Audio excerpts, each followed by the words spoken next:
So first up, goalkeepers and defenders. Let's start with the keeper. Let's start with the keepers. Yeah, let's start with the keepers. Ramsdale and Matt Turner. Yeah. I ask you, bro, keep or sell?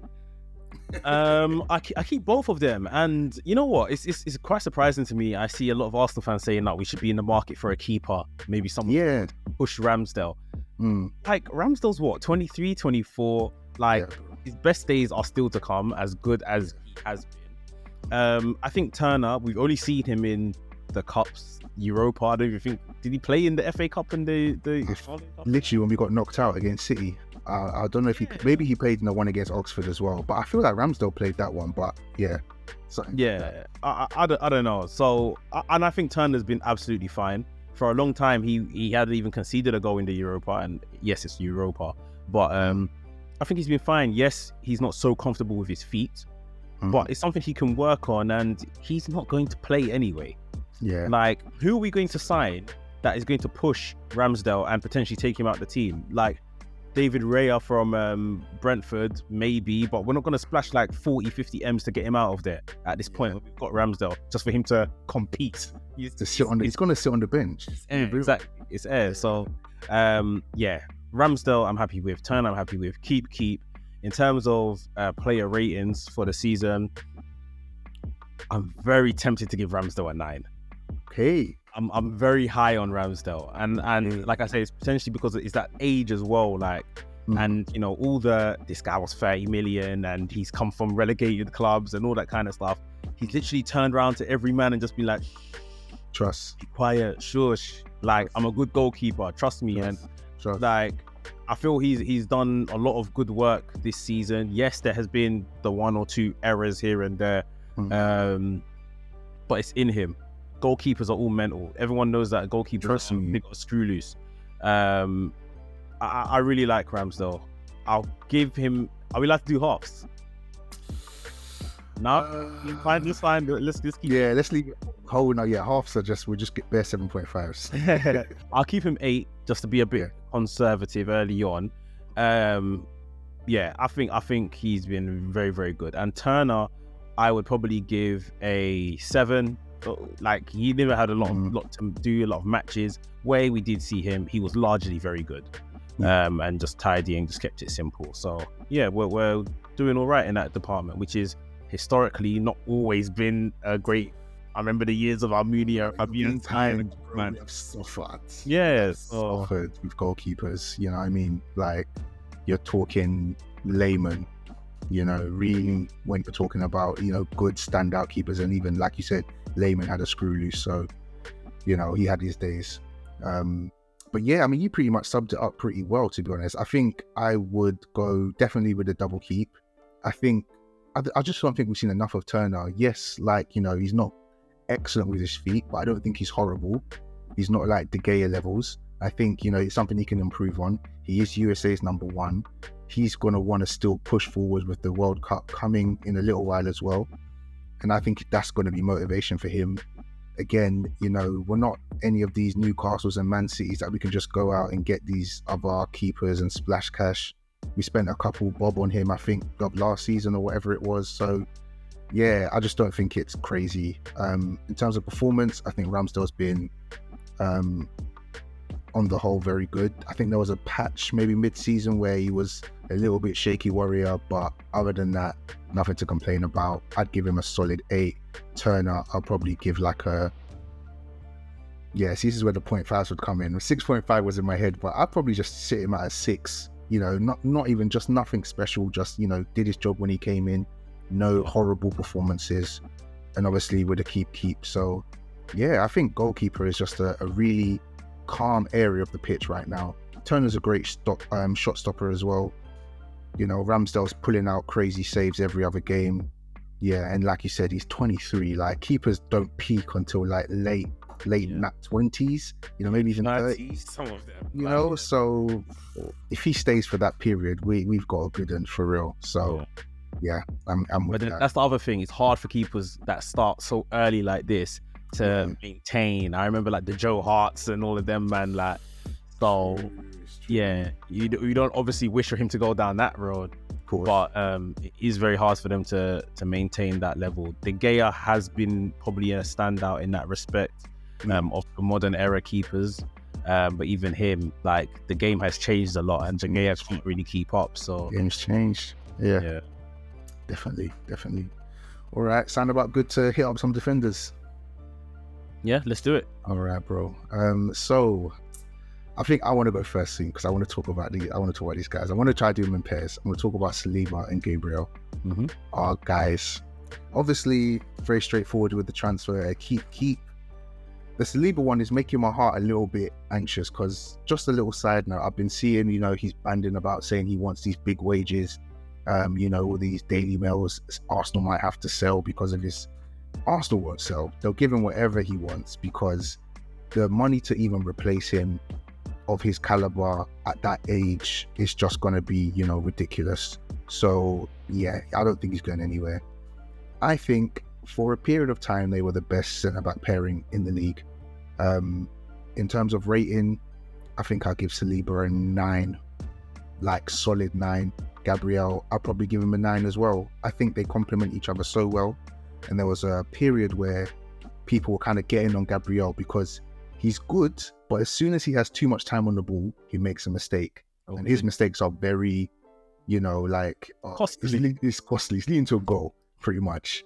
But then when there was games, I remember especially the Leeds game, Saliba had a mare. Like, I think he gave away a penalty or I think it was going to, but VAR intervened or something.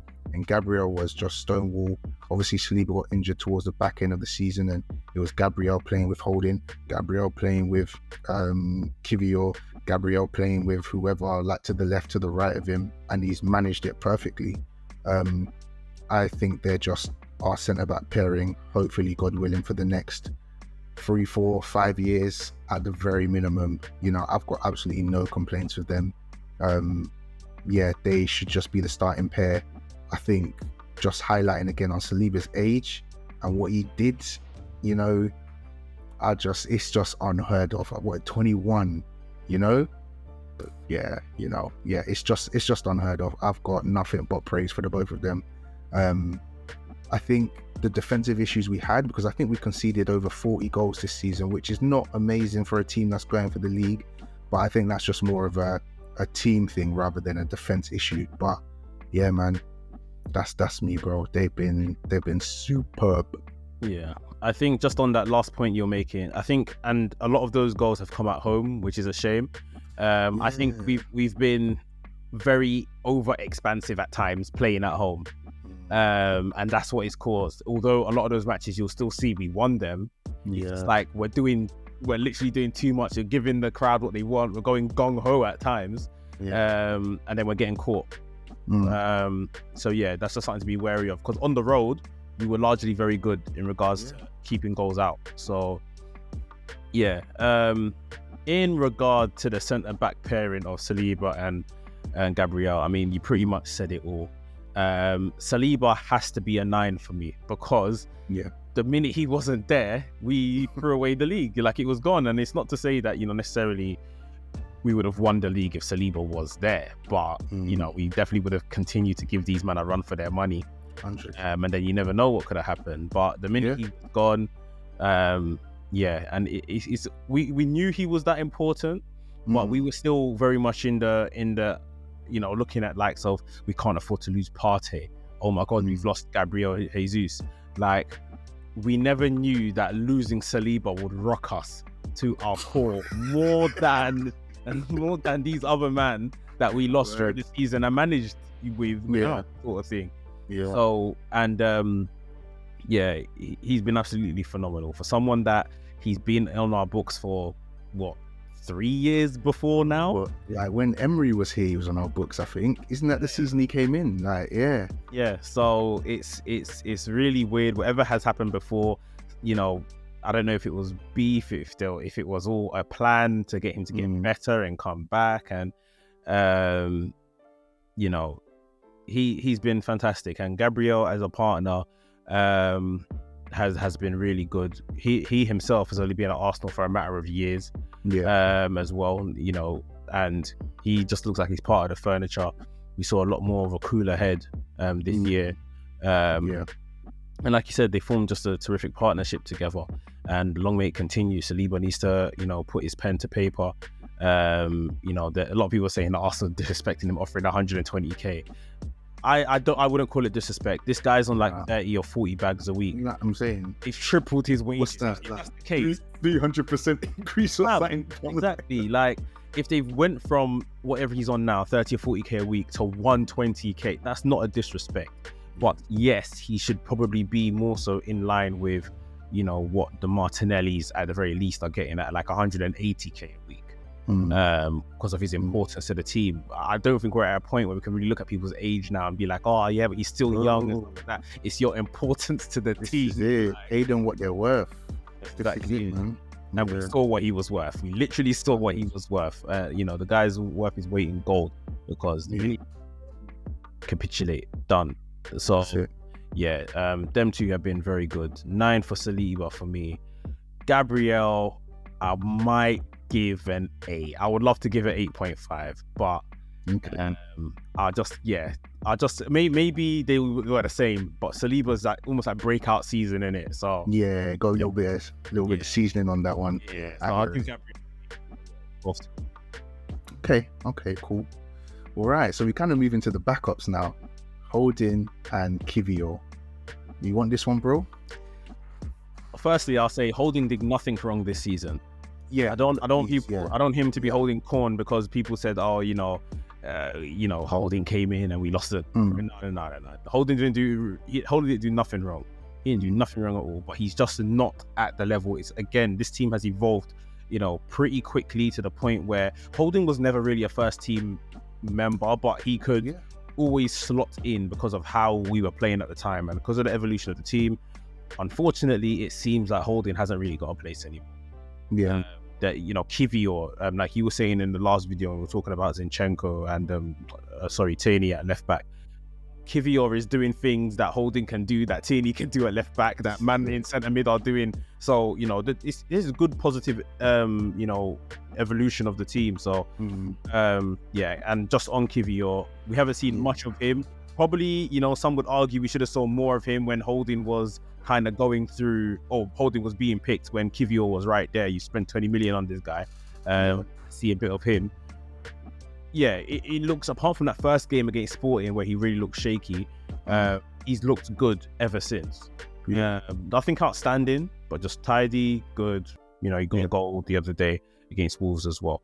I'll go with a 7 for Holding and maybe a 7 for Kivior as well, just because of backups, lack of matches to really kind of put them in, imprint themselves on this season and stuff like that. But good when they were called upon. So 7 for both of them. Keep sell. I'm actually keeping both of them. Okay. I don't see the need. Holding would be the one that everyone would say like sell, but I just don't see the need if he's harmless. The guy's prepared to sit there and just think. So unless you've got a fire younger that's gonna come through, I wouldn't even sell him just to go buy someone. Let him be there till his contract runs out, and then you can address that. Just prepared to sit there. So you sit. And I feel like we renewed the contract. Was it last season?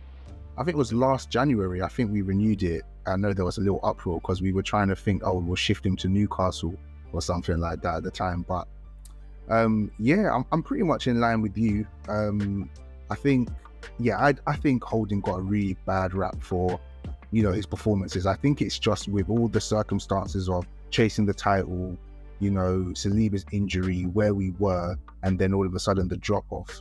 And the first couple games, I think it was Palace and Leeds at home, and no one had an issue with Holding. We were doing, we were winning, so there was no problem. But I guess as time obviously shows, eventually you kind of see, and obviously against better opposition, you see where his deficiencies are. He was just doing a Holding game. He's doing what he's always been doing. Like you said, the level has gone up. He plays against better players. He gets exposed. But, if anything, it's probably on Arteta for maybe not realizing the talents of his players. I don't know if it's like a seniority thing where it's like, well, you are the guy. This guy's coming from Italy. I think Kivior came from. So again, it's like, you know the Premier League, you're going to be better suited X, Y, Z. So it's just the way the cookie crumbled really with it.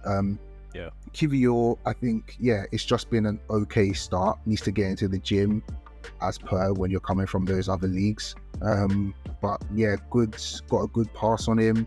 Came in, was steady. Like you said, nothing spectacular, but just steady. Like, I haven't really got much to say. I think it's just going to be interesting going forward, looking at whether he's if he's like going to do this left back thing, or or if he's going to be a centre back. But I'd probably obviously keep Kiwior. Holding, again, I think you raise a good point. I'm not really sure what to do with him. The instinct in me is to say to say sell, but then again, it's like, who am I bringing in to be a backup if it's not a youngster from the academy who's doing well? Who are we signing? It's totally harmless. Yeah, it's just, I don't know right now, unless like someone came in from the ranks. I just don't know who would be The issue would be if something happens to Saliba or Gabriel, and then you've picked Holding ahead of Kiwior, then we have an issue.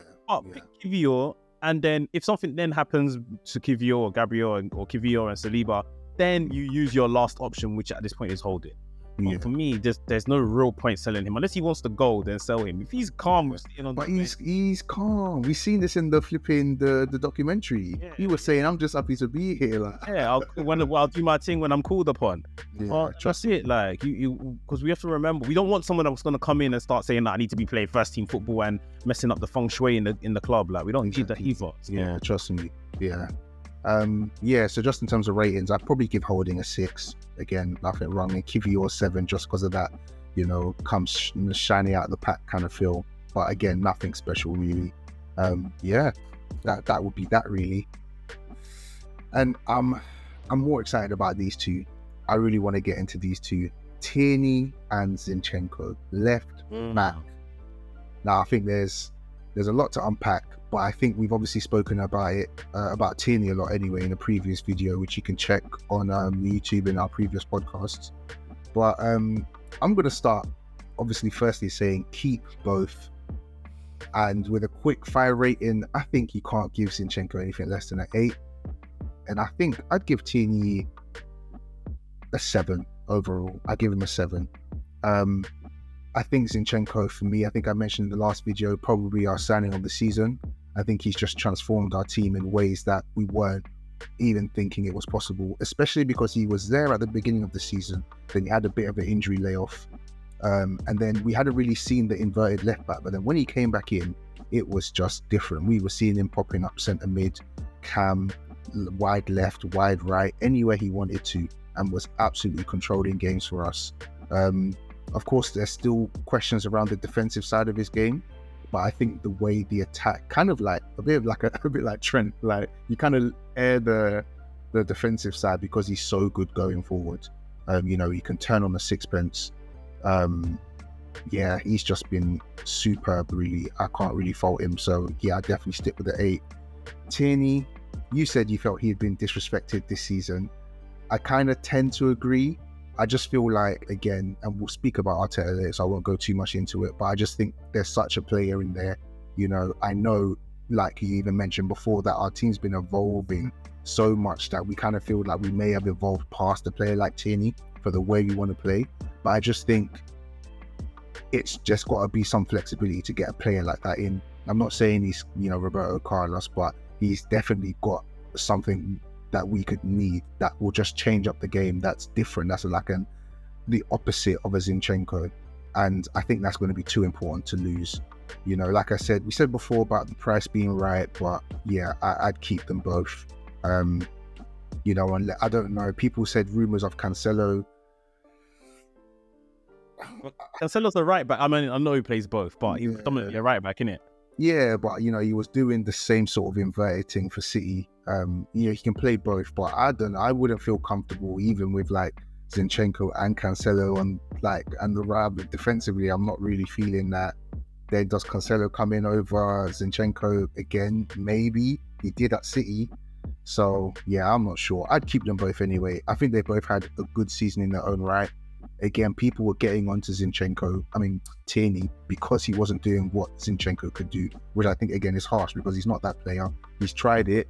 We saw him. I remember we spoke about it earlier in the season, finding Tierney popping up at the centre circle, trying to turn, you know what I mean? And he tried his thing. He's clearly not that kind of player, but I'm just worried that he's feeling disconnected from the group. We saw the overhead clap, and we all know what that means. Yeah, you got it bang on. Zinchenko and Tierney, keeping both of them. Like, Tierney needs to sit down because all this, I want to leave and I want to go and play. Big man, like, just allow it. Your body. If you go and leave us and get injured, I'm going to laugh.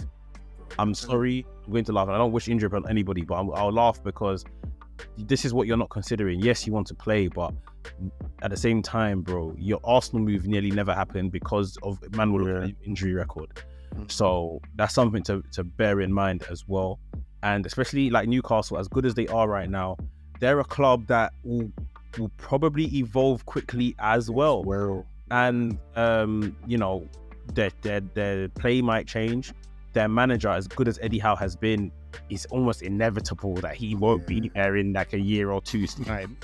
And that's true. It's sad to say, but it's you know, now what do you want from your career? Do you want somewhere stable that you can call home, or do you want to be this journeyman and turning up everywhere every 2 years or whatever the case is? You know, everywhere other than the flipping medical bed, because that is where you're going to end up as well, big man. And I'm sorry to say it, but it's the truth.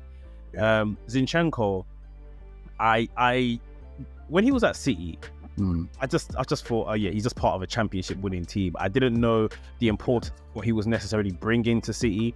It sounded like as well he didn't often get to show it because obviously, like you're saying, Cancelo was there and maybe didn't, you know, maybe feels a bit of how Tierney's feeling now, like sort of thing. And I know people were saying he's going to play for Arsenal in centre mid. I was thinking centre mid where? This guy can't even get in left back at Man City, like. And then man was showing me like Ukraine highlights and always centre mid there, but like I think that's Ukraine against Moldova or someone, man. Like, but he came in. He's been very much revolutionary in our team. What he's brought to us in terms of a leader, winning mentality. Again, this is someone that's probably won 4 Premier Leagues at Man City.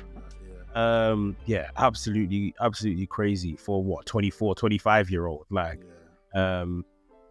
he fell off towards the end of the season. Towards the end of the season, I felt like every time I watched Arsenal, and it was within the last 30 minutes of the game, and Zinchenko or Partey gave the ball away, a goal was scored.